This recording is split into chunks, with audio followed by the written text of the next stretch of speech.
Okay, so welcome back, everyone. I will be talking about best first search for language models. And um, one thing before I do that, that I'd like to talk about a little bit is just kind of in general. On the way over here, I was talking to Amanda about like the relative importance of the stuff we're talking about now, compared to like the stuff that's used more frequently now. So like to give an example, the stuff that's used frequently now is like sampling, greedy search, maybe to a lesser extent, some beam search. And then the stuff that we're doing that I'm going to talk about today is probably used the least out of all the stuff we have. But I actually think there's a reason for that, which is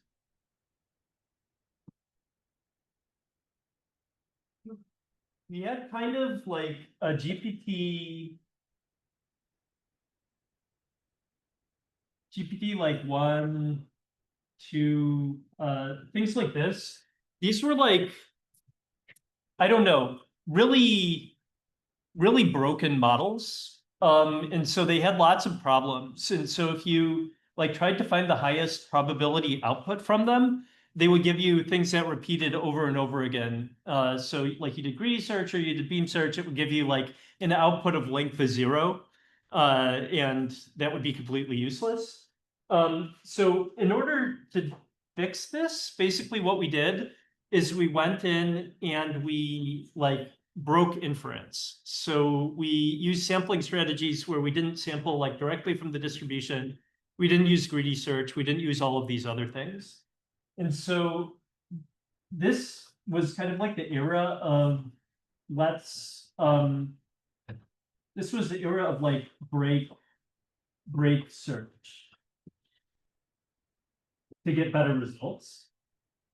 Now we get to like GPT 3 and 4, we're starting to get like much better models. Like 3 still wasn't good enough. Like 4 was kind of like getting to be good enough. Where it's like, okay, now search actually works. So let's just do greedy outputs.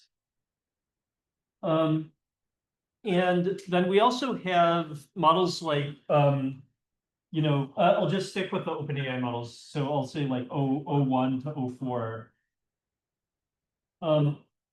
Now OpenAI like doesn't even allow you to do things other than temperature equals to 1. It like forces you to sample from the model.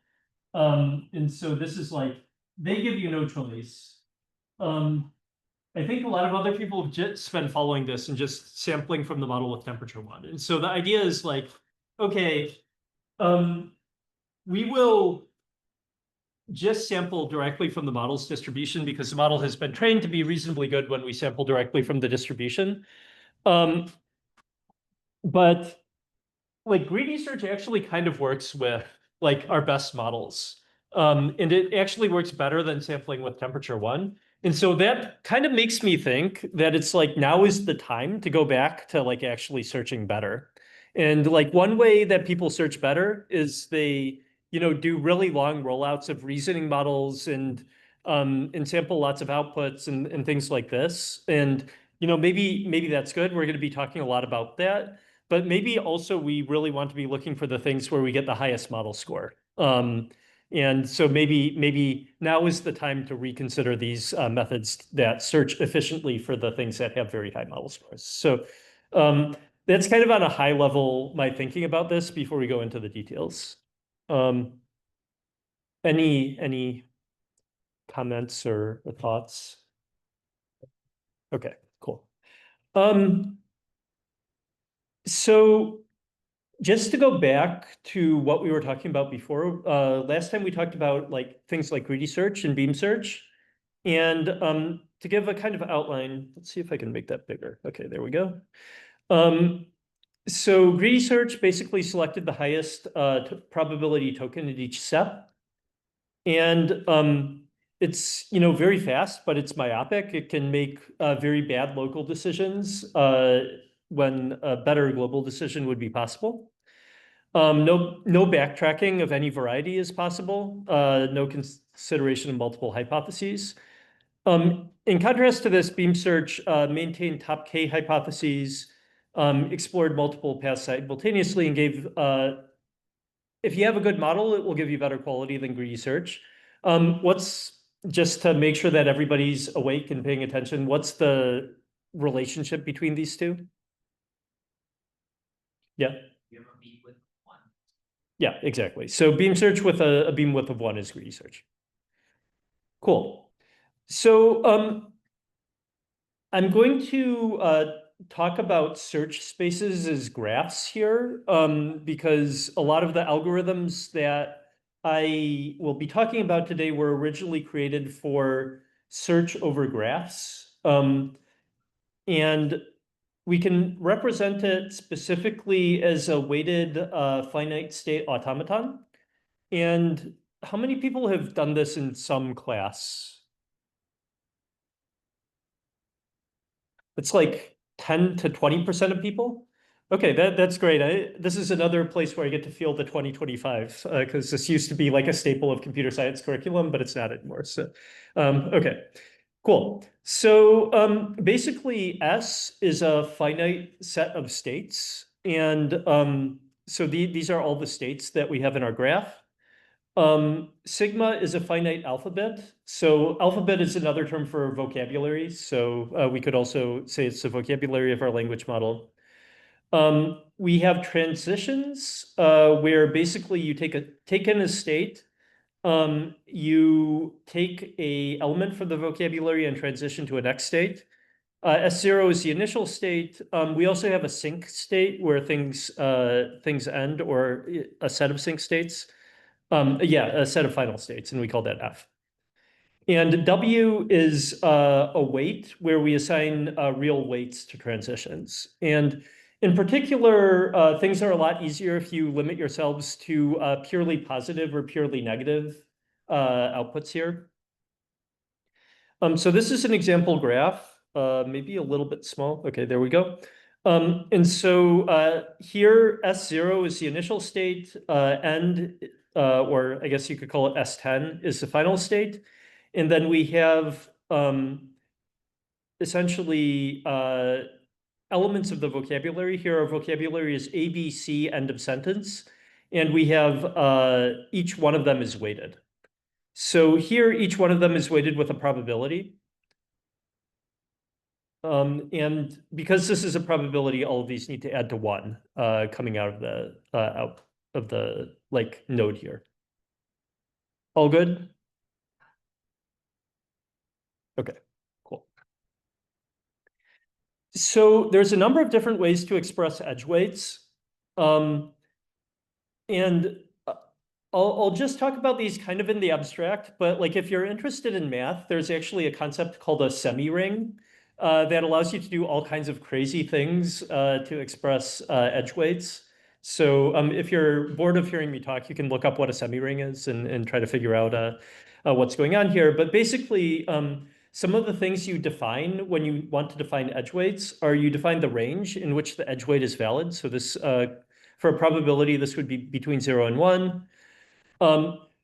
Then you define a addition function. What was that? You define an addition function, and actually when you define a semi-ring, the addition function is written like this. And what that means is it's abstracted away addition. And it's what happens when you combine together two edges. So in the case of a probability, this function is a multiplication function. Or no, actually, sorry. This is like abstracted away. So this is a multiplication function. And so here you multiply weights together. The way you do the best path is you take the argmax, and the example of an example path would be like 0.5 times 0.3 times 0.2.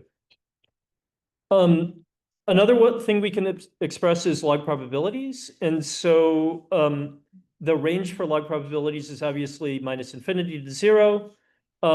We add the weights together. when we're doing path scoring. The best path would be the argmax, which is the highest sum, and then we can take log p path like that. And then negative log probabilities, of course, we do this. So typically when we're doing search, we usually do shortest path searches. And so because we typically do shortest paths where we start with 0, then it's typical to use like negative log probabilities to express paths. So I'll be doing that for the rest of the time. There's also, if you go all the way to the semi-ring formulation, you can have like also, instead of doing this like best path, you do like, you replace the, so when you're searching for a best path, you do this as the argmax, and when you're searching for the sum of the probabilities over all the paths, you like add the probabilities together and other stuff like that. There's lots of fancy stuff you can do there, but I'll skip over that because we don't use it very much for language models. Cool. So this is our graph with negative log probabilities in it. So greedy search, I think everybody knows what greedy search looks like already, but I want to give the example of greedy search here so I can contrast it with the other varieties of search that we're going to use. But every time what we do is we essentially find the best edge. So in this case, that would be the lowest scoring edge, and we follow it. And so over here, we have a priority queue. And this is like the next hypothesis that we want to expand. So previously, our priority queue was S0. It had a score of 0. It had a score of 0, an overall score of 0, and this H is going to be a heuristic function that I'll talk about a little bit later. So then we add the edge weight, which was 0.69, and then we get the score of 0.69, total score of 0.69, and we have a priority queue of size 1. And the reason why the priority queue is of size 1 is because we're doing greedy search, so our queue size is limited to 1, so it will never be larger than this. And so then we just expand the next one on the queue, and so that happens to be this one, add the scores together, expand the next one on the queue, and then finally get to our end state and terminate. So pretty okay, or? Yeah. So F is equal to G plus H, and right now we're defining H to always be 0, so we'll change that in a second. Okay, cool. So next, I'd like to go to beam search, and beam search looks very similar. The only difference is that after we expand, now our priority queue size is not 1, but it's 2. And so we now have 2 things on the priority queue. These are ordered in a particular order. So for beam search, there's 2 conditions about which hypothesis we expand next. Does anybody have an idea what those 2 conditions might be?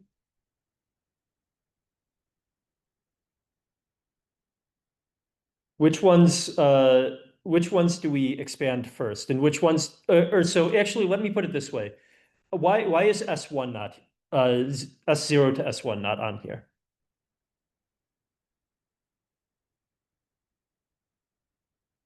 Yeah. We wanted to have the lowest score.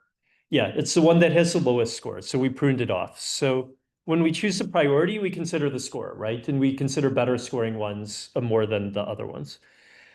Maybe I'll expand the next one. So we had S0 to S2, and we expanded some hypotheses here. So there's one other thing we consider when deciding which one to expand next. What's the other thing we consider when deciding which one to expand next? Yeah, the length. Yeah, exactly. So basically what we do for beam search is we expand the shorter ones first, and then we make sure that the size of the elements on the queue is always no larger than the beam size for each length. So right now we have one of length 2 and two of length 3. And then when we expand this one, now we only have 2 of length 3 here. Because our beam size is 2 in this example. Is that clear? Cool. Okay, so then we keep on expanding. We expand S0, S2, S4. And so then we expand S0, S3, S5 because that's the shorter one. And now we have our best output, which is negative log probability of 2.43. And notably, this is different than the one we found using greedy search. The one we found using greedy search was S0, S2, S4, S8. One other thing I'd like everybody to pay attention to is how many steps it took me to finish the search. So here we finished the search with 6 steps. In the previous one, we finished it with 4 steps. So like greedy search is more efficient, right? We were able to see this. So for beam search, is beam search guaranteed to get the correct answer? Will it get the shortest path through this graph? No, I see people saying no. Yeah, that's correct. It's an approximate search algorithm. And it can be a very efficient approximate search algorithm. It can be better than greedy search, but it will not be guaranteed to get the best answer. Cool. So now I'd like to talk about optimal search algorithms. And optimal search algorithms are algorithms that can search through a graph and find the best output. So I'm going to call this depth first search. It's very similar to Dijkstra's algorithm, if anybody has used Dijkstra's algorithm before. But I'm not going to talk about Dijkstra's algorithm because it requires an additional step of backtracking, which I'm not going to be doing here. But basically, what it does is it systematically explores all paths. It's guaranteed to find the optimal solution. Dijkstra's does backtracking. It will eventually find the path with minimum cost. And the reason why it's optimal is because it does an exhaustive search of the entire space. And there's no pruning of potentially optimal paths. So you're always expanding the path that has the best score. And because of that, you will always find the path with the best score that ends up in the terminal node before any other one, because you're kind of by definition, you're searching them in the order of the best score. So let's take a look at what that looks like in our previous example. So the first thing we do is we expand all of them. Like notably, we're not pruning any out of our priority queue. So we are additionally expanding S1, which we didn't do when we were doing beam search. So we have this here. So we expand the best. We expand the best one first. So that's S0 to S2. Then we do S0 to S3. Then we do S0 to S1. S0, S2, S4. S0, S3, S5. S0, S2, S5. S0, S2, S6. S0, S3, S5, S7. And then we finally hit the end after 9 steps. And so this is still manageable because we have a vocabulary size of 3. And because we have a vocabulary size of 3. But imagine what would happen if we had a larger vocabulary size or a longer graph or something like that. Basically, we would spend our entire time sitting right at the very beginning and searching around the various things at the very beginning, unless we had a very, very peaky probability distribution over the outputs. Cool. Any questions? Yeah. Yeah. So F equals G plus H, which is not very helpful for you because you don't know what H is yet. But G is the actual score, and H is a heuristic function, which I'm about to introduce, I think, in the next slide. So I'll talk about that. And F is the thing you actually use to prioritize search. So the next thing I'd like to talk about is A-star search. And A-star search is basically a search method that is more efficient than regular depth first search, but still optimal. And so it doesn't have any of the optimality like issues, or it's guaranteed to find the best output. But it is not quite as bad as A-star as depth first search. And so basically we define the function that we use for scoring hypotheses is f equals g plus h, where g is the actual cost, h is a heuristic cost from n to the goal, and h is a heuristic cost from n to the goal. So I don't know if I actually have a good example of this on the slide. So let me see if I can write it here.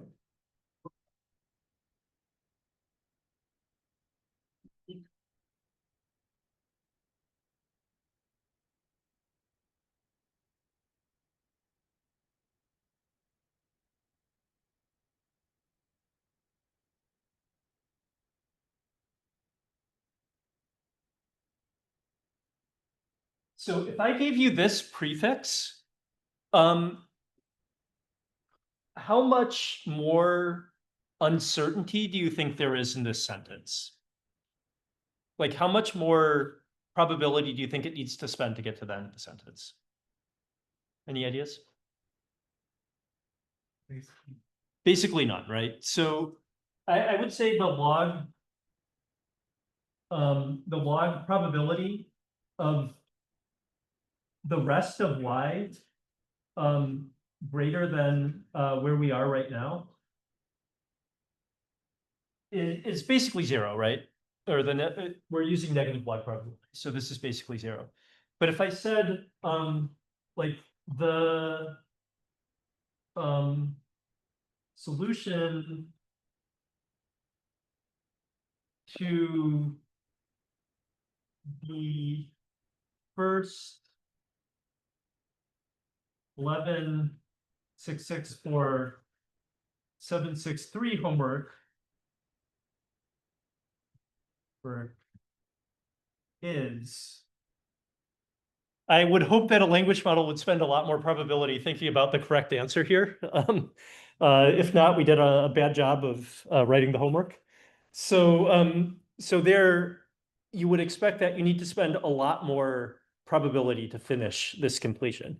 And so basically, HN is attempts to be a prediction of how much more probability you're going to need to spend to get to the end in the optimal path. So A-star search is optimal when a heuristic is admissible, and an admissible heuristic is basically it never overestimates the true cost to the goal. It can underestimate the true cost to the goal, but it can't overestimate the true cost to the goal. And so this provides a lower bound on the remaining cost. So let me give an example of this. So here,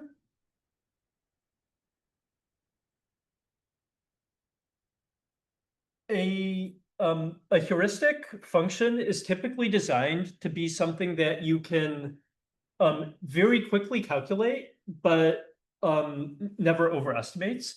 So I can look at all of these.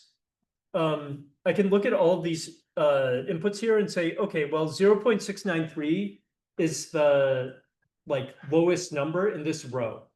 So like maybe everything in this row should be like like the heuristic would be 0.5. So it's never going to cost less than 0.5 to go from this row to the end state. Here, again, 0.5 is the lowest one in this row, and I know that 0.5 is the heuristic function for this row. So maybe or maybe 1.0 is a good heuristic function for this row. So I'm just going to assign h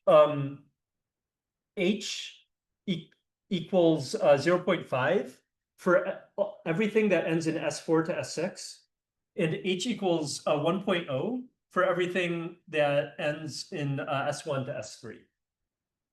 And you can be creative with a heuristic function and come up with something that, is able to search for this efficiently. The one thing you can't have with a heuristic function is have something that takes just as much time as the search algorithm itself. So like, you need to come up with something that's like an approximation, but not good. So let's try to do a search with this. And basically for S0, S0 to S2, we have a heuristic function of 1. So now we have like 0.69 plus 1 is equal to 1.69. So all of these, we basically boosted their score by 1. And remember, when I boost their score by 1, that makes the score worse because like lower scores are better. So now I will expand S2. And despite the fact that I expanded S2, I still have a better score for S0, S2, S4, because essentially its heuristic function went down.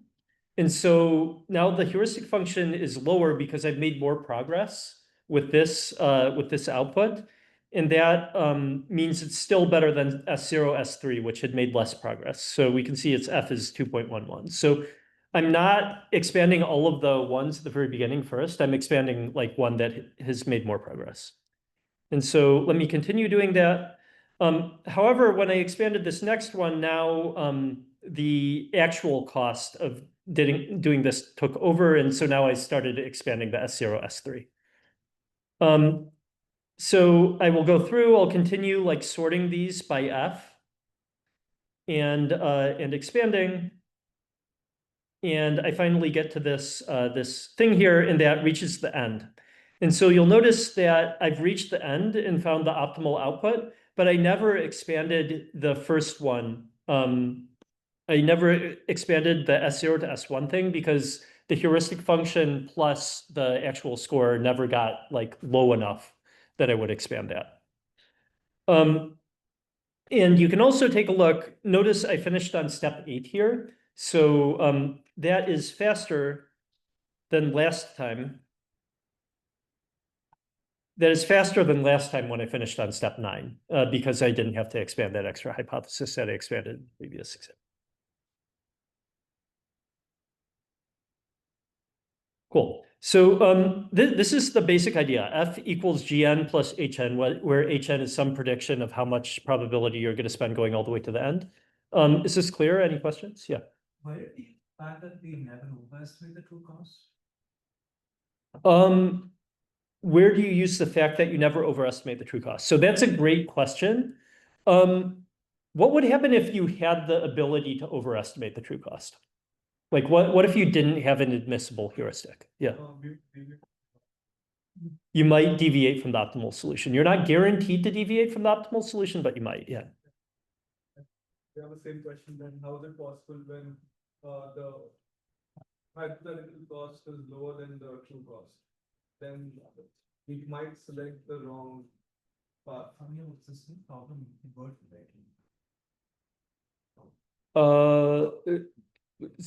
Sorry, could you say that again? So, Yeah. so basically, it's not possible to overestimate the true cost. But how is it possible to run this algorithm when we can underestimate the true cost? How is it possible to run this algorithm when you can underestimate the true cost? Well, if you can underestimate the wait, so it should never overestimate the true cost. It can underestimate the true cost. In fact, depth first search is when when the heuristic function is 0 and will always be less than or equal to the true cost, right? So like it's okay to underestimate. It's just not okay to overestimate. Yeah. I see how, like, would they lead to anomalous problems? And unlike a more perhaps extreme scenario, everything was overestimated consistently by the same amount. Mhm. That's, I mean, like that's equivalent to being underestimated by a corresponding amount. So like, these two scenarios become functionally the same. Yeah. So great points. The heuristic function here underestimates the true cost. So like when I use the heuristic function going from S0 to S3, my heuristic function was 1.0. and the true cost was 2.43. So I underestimated it, but the reason why that's not a problem is because you always follow the shortest path. And so the shortest path will, you might have to expand more paths. So if you have a bad heuristic, you might have to expand more, but it won't cause you to fail. What I'm not convinced about is that like that strong statement you put over there that it must never overestimate the true cost of move.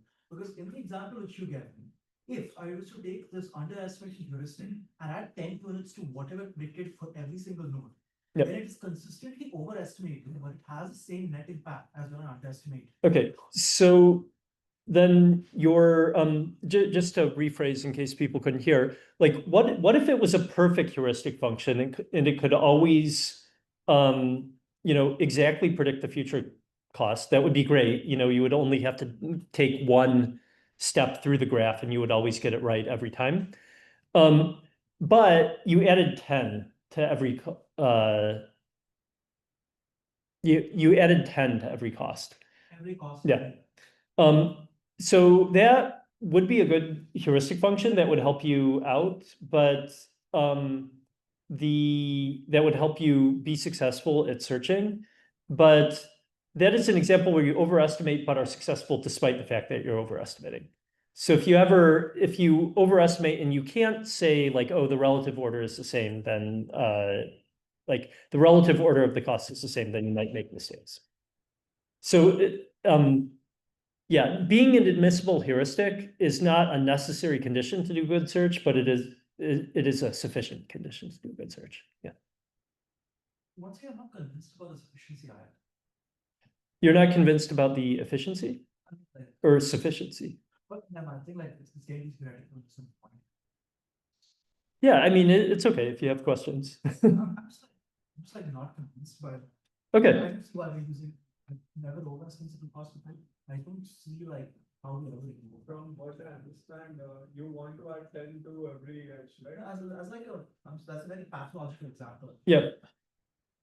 But I'm just not convinced that they're using the hypothesis anywhere in. Well, so the reason why, let me put it this way. We're sorting by F. Let me go back here.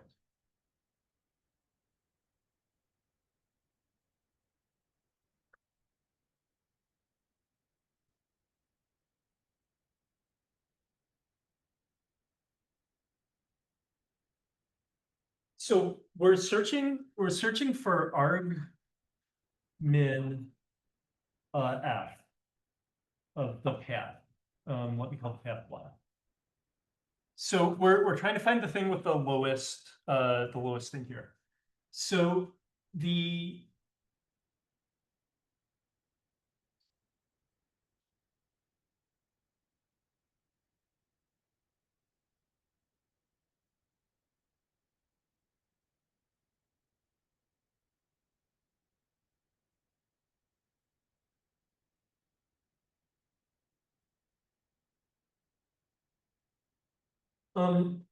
so this is the definition, right? When you have terminated search, hy will become 0 because there's no more cost left and you're done in the final state. So fy equals let's say fyt, which is like when it has reached the terminal state, is equal to gy. And so any intermediate state going to gyt, if hyt is guaranteed to be less than h star yt, in other words, it never overestimates cost, then this is guaranteed to be less than what this would be in the final state. And so that means you will never rank that hypothesis better than the one that you get in the final state. And so that means that once you reach a final state, that's better than all of the other final states that you have for the partial hypothesis. I see now. So like there's an implicit assumption that h of yt is like a well-behaved function, Because otherwise I could just make a discrete function. So this is satisfied point-wise, Mhm. but I can still construct those pathological examples. Right. So as I said before, an admissible heuristic is a sufficient condition, but it's not a necessary condition. So you can come up with another function that still will give you a good result, but this will, like, if you satisfy this, you will get a good result. That's guaranteed. Yeah. Okay. Yeah. And thank you for the question. That wasn't, super clear in my exposition, but happy to clarify. Cool. So why don't we use A* search in transformer language models or RNN language models, or basically any strong language model we have now? The reason is this. This is a kind of like what the graph for a transformer language model looks like if you have a vocabulary size of A, B, C. Basically, every token you generate, you exponentially grow your graph. And if your vocabulary is very large, this graph, very quickly becomes very large, and you will be stuck at the beginning of the graph. And what's even worse is like this is one thing. The ever-expanding search graph exponential exponential growth.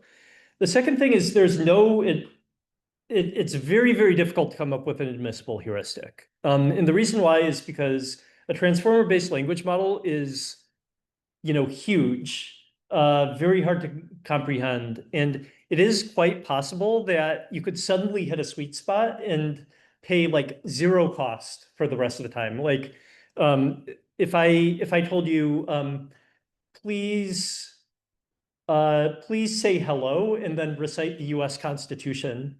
A transformer language model might, or please give a greeting and then recite the US Constitution. Might be like, greetings, it's nice to hear that you're interested in the Constitution. The US Constitution is, and then it would generate like thousands of tokens with like probability of 1 because it's exactly memorized the US Constitution, right? So it's hard to come up with this sort of admissible heuristic. So what do we do? There's two things that we can do. One thing is maybe necessary, maybe not necessary. Another thing is certainly necessary if you want to use an A* style algorithm with this. So the first thing that may or may not be necessary is hypothesis recombination. And we kind of touched on this a bit in diverse beam search. So this may sound a little bit like diverse beam search. But the basic idea is that we want to group similar states together to reduce the number of hypotheses that we're dealing with to allow us to more efficiently search over outputs. And the way we do this is we can cluster hypotheses together with similar representations of some variety and keep the best of each for each cluster. And so the benefits of this is this reduces exponential growth while maintaining quality and enables practical, varieties of algorithms. So if we do this, basically we would expand and then combine together like similar hypotheses and do this over and over again. Here it went from A to A and B to B and B to C. That's like obviously not necessary, but you can combine things together to like reduce the search space. And there's a number of criteria that you can use for doing this. The first one is n-gram-based clustering. And so the basic idea is if you look at shared recent word contexts, you cluster if the recent words are the same. So this, you can look at surface form similarity. It's very easy to implement in cache.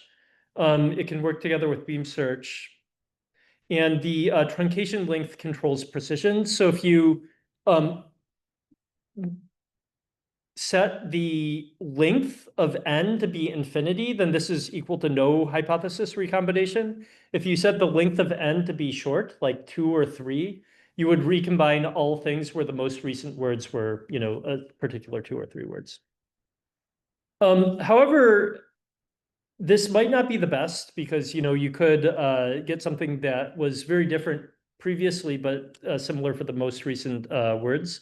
And so another way you can do this is through hidden vector distance. And basically, if you have the representations of your current state, you can cluster things together. So you can use like Euclidean similarity, cosine similarity, or things like the Kale divergence between the distributions induced over the next token. And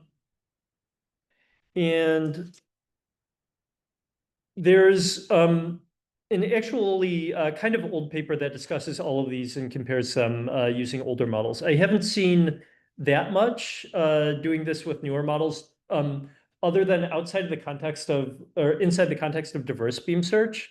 But this is certainly like, if you want to move in the direction of using these kind of like more optimality oriented search algorithms, I think this is certainly something you could consider because you don't want to sacrifice the diversity of the space that you're searching over. So this is one thing. Any questions about this? Yeah.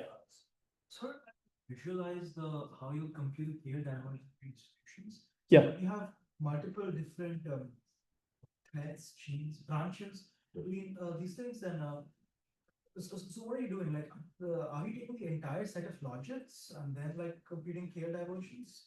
And how do we maintain these logics in memory? Yeah, so basically it would be like next. So you only use this for clustering. So what you would do is you would calculate the probability over the next token for each of the each of the hidden states that you're searching over. So like, let's say you had, you know, 16, if you had a beam size of 16 or something like that, if you calculated the probability over the next token, which you probably want to do anyway if you're doing beam search, then you calculate the Kale divergence between each of those 16. So you'd have like a 16 by 15 matrix of Kale divergences, or I guess 16 by 16 if you're doing it like bidirectionally. And then you would prune out the ones where the Kale divergence is like relatively low. So like, let's say you have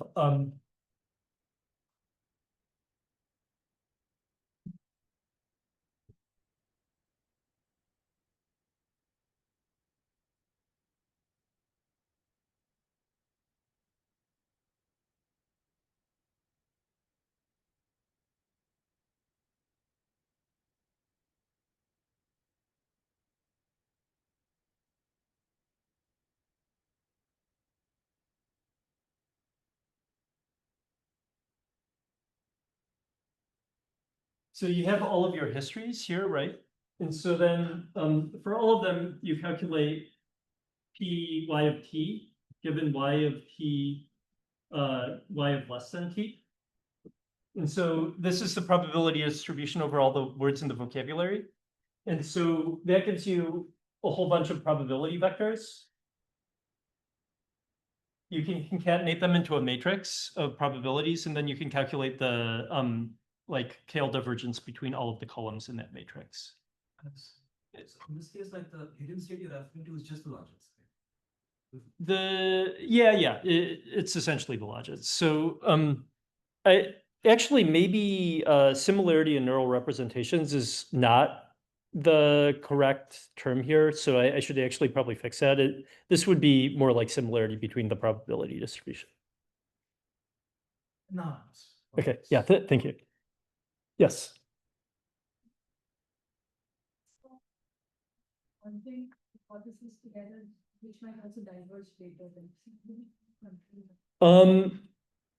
Good question. It seems like a good research, a good research topic. Like I think even just like looking into when things temporarily look similar and then end up looking different later, I don't know of any like work that looks into that. Cool. So the next thing I'd like to talk about is future cost. And future cost is an inadmissible but useful heuristic. So this is exactly the case when we don't have a heuristic that satisfies admissibility but still could be useful. And this has been around for actually a long time, but this paper, Modeling Future Cost in Neural Machine Translation, talks about it from kind of neural model perspective. And what you do is you learn to predict the cost of completing a partial sequence. The future cost prediction basically is just given all of the information that you have now, predict the cost of the completion according to whatever search algorithm you use. And the way you integrate this into search is you can have this multiplied by some discount. So you use the log probability of what you've done up until this point, and then you multiply this in. And so what this is doing is this is essentially making this more admissible, right? It's making it closer to admissible because if we set this to 0, it is admissible, right? It's guaranteed to be admissible because it's 0, and 0 is never going to underestimate. And the way we train this is we have a loss to essentially try to fit this function. There's a couple ways we can use the future cost. The first way is that we can actually take the model that we were trying to train, and we can try to get it to fit the score of not the current cost, but the current cost plus the costs that we're going to pay in the future. And the second thing is we can train a future cost predictor after the main model and use completed sequences to learn the cost patterns. And so both approaches try to estimate this heuristic function, but actually maybe I should write here, but basically the auxiliary loss during training is you try to predict. You try to train essentially the same model that is able to predict the auxiliary loss while you're training the representations. This is also faster because you can train them both at the same time. So this can be helpful as well. If you have done reinforcement learning, this is very similar to like a value function you learn in reinforcement learning, where the reward for the value function is the overall like log probability of the entire sequence. So it's similar in that way as well. Cool. Any questions? Okay. And now I'm getting into some papers. So here in this experiment, this is like 2020, so take it with a grain of salt. It's not the same as what we have for LLMs now, but they were able to demonstrate some pretty good gains on machine translation performance using pretty strong baselines. So this is a nice paper about that. Cool. Any questions here? This is actually not that hard to implement. So basically, you just need to have a separate prediction head that, in addition to predicting the probability, regresses to the full sequence probability that you calculate during training. Yeah. So if I answer in a nutshell, what's going on is that we modify the training loop to sort of create that heuristic function for us to estimate how much further the completions are, and that helps us when we decide. That helps us also in like beam recombination and just A-star decoding in particular. Yeah. So yeah, and it's not A-star decoding because it's now not an admissible heuristic, but you still add that heuristic in anyway. So it might make mistakes, but those mistakes are mistakes that are like hopefully less bad than setting your heuristic function to 0, So like essentially. A star star. Yeah, a star with an asterisk, you know, it's not actually a star. Yeah. So what data So the data, yeah, actually, I realized maybe I should have that on my slide. But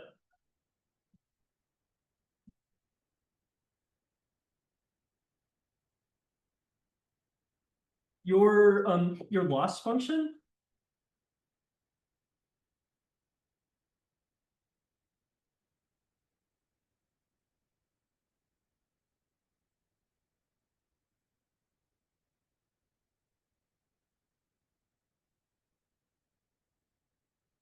your loss function is basically this, right?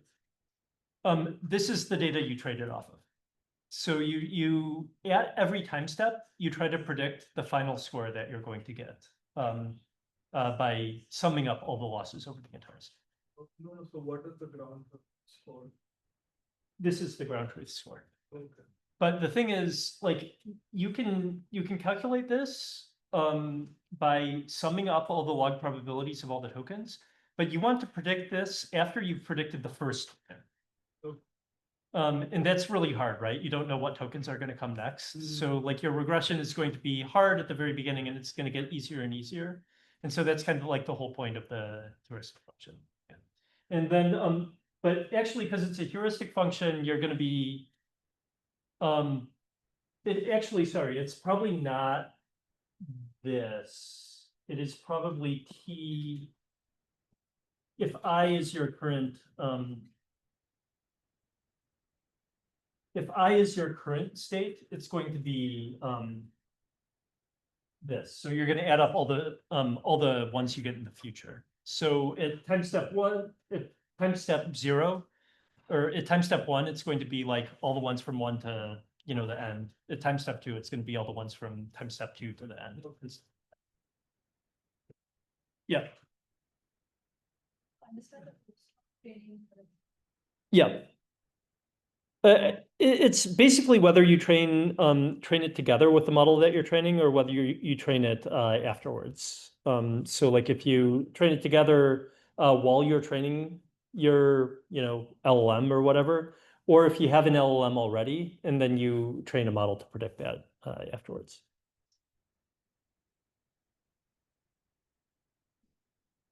Yeah, exactly. Yeah.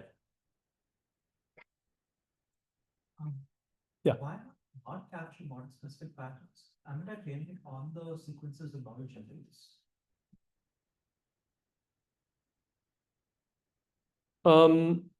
So this is particularly in the case where you're using like a different model or where you're using a different base model or something like that to train the future cost predictor. It might be the case that you would actually want to update the model's parameters to make this prediction without training the full model. So like to give another example, like let's say you have a DeepSeek V3 or something like that, and you want to train a future cost for it, but you don't want to train DeepSeek with V3 because it has too many parameters for you to train. And so if that's the case, then, you know, training DeepSeek V3 itself, like DeepSeek might have its, you know, idea of what's going to be coming next, but your small Quen model doesn't have as good an idea of like what DeepSeek is going to predict next. So. Why would you train it on another model sequences you're trying to improve that specific model? So Yeah, I mean, have you tried to train a 400 billion parameter model before? So you might want to use a smaller model for your homework assignment is kind of mainly the main motivation, I guess. Yeah. Yeah. Cool. Okay. So yeah, next I would like to talk about best first beam search. So best first beam search, this paper is a little bit of a methods paper, but I actually like it better as a survey paper that kind of organizes some of the other methods. And so the problem with standard beam search that they're trying to overcome is number one, it's kind of like practically it always expands all of the inputs within your beam. And so like, let's say you have a 16, a beam size of 16 or 32 or something like that. It could be the case that like most of those 16 are just not good, like kind of obviously really low probability solutions. And it's not worth initially exploring into expanding them. So what they use is they use score-based prioritization like A star while maintaining beam constraints and demonstrate that they get in a 10x speed up over standard beam search with identical results. So this algorithm is like the most important part of the paper. It's based on a lot of the stuff that I've talked about so far, but it has a pretty elegant formulation of how you like parameterize the comparator, the stopping criterion, the maximum beam size, and the heuristic function. And so basically, scores can, there's a few things.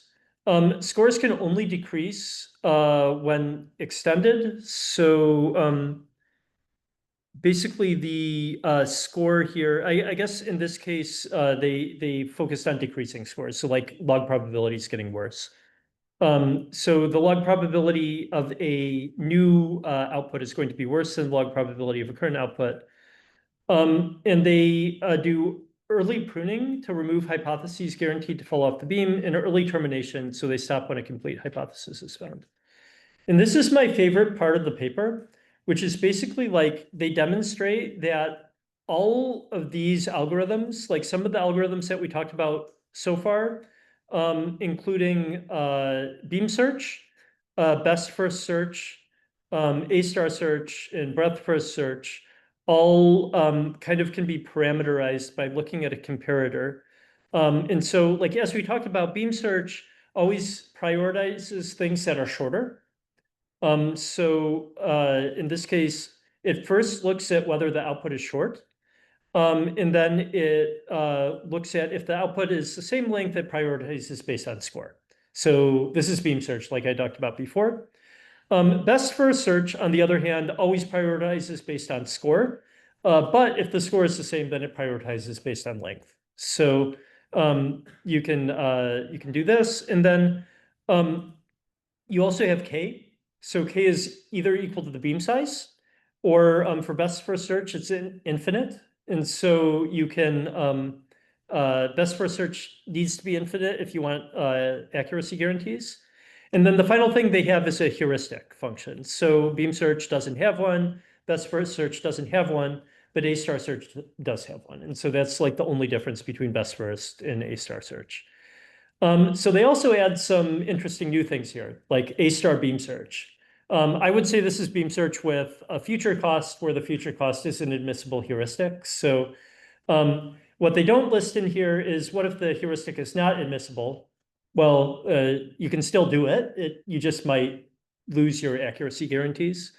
And then for best first beam search, basically what they did is they sort on score as opposed to sorting on length, but they set the beam size equal to K. So they allow this pruning to make sure that it doesn't get out of hand.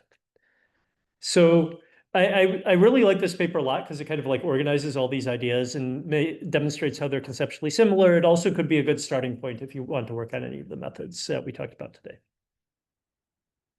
And their results are nice. Basically, they demonstrate that you can maintain the score that you get from beam search with great accuracy improvements, or that also allows you to increase beam sizes. So if you increase the beam size, typically you'll do a better job at search.